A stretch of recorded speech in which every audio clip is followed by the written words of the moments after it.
2010 Masters champion Walter Ray Williams Jr. I know this week is just a grind. This is a long tournament.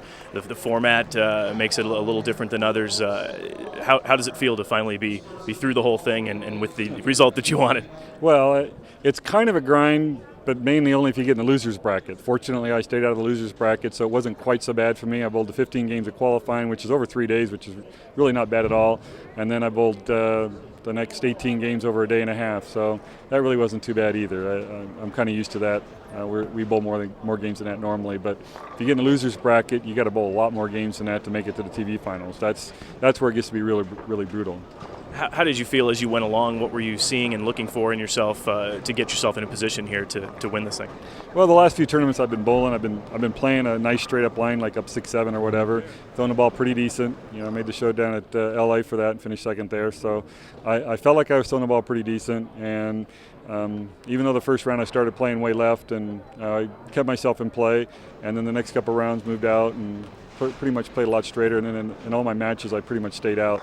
The only match I didn't was against Barnes, where I moved in a little bit, and I just didn't quite have the reaction I really wanted to have, and it's my own fault. If I'd have been paying attention, if I'd have really done what I should have done, I think I could have at least given him a match, but I chose to play closer to where he was playing.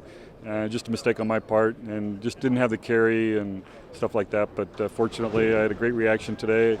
You know, I had plenty of time in practice to kind of create a little shot for myself. And Chris, I was actually surprised. I thought he would actually play closer to where I was playing, but I don't know, maybe it hooked too much for him or whatever. But he bowled a pretty good game. He just didn't get the carry. He left a 4-pin and four or five 10-pins. That's you know, he was in the pocket every shot.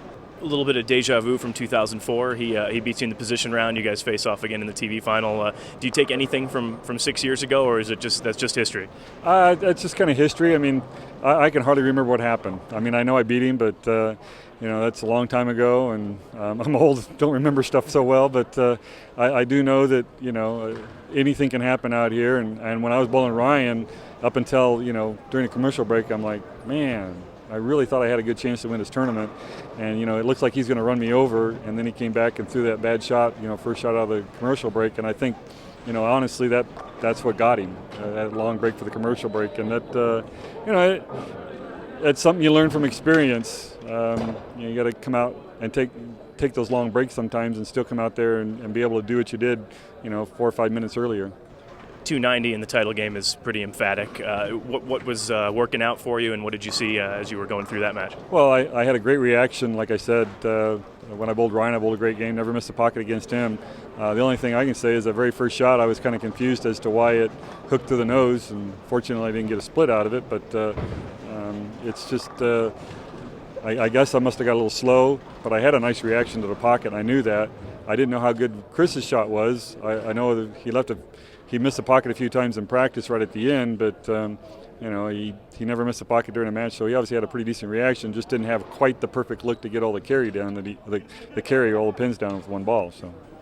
So 47 titles now, 8 majors. The numbers keep racking up, and I know the winning never gets old. What's the feeling with another major under your belt? It just feels awesome. I mean, winning any event feels great, and you know, winning multiples, and you know, they always feel great. I'm just so happy right now, and perfect Valentine's Day, and we're actually having a birthday party for my mom this evening over in California. So my wife and I are going to drive over there and have a great birthday party.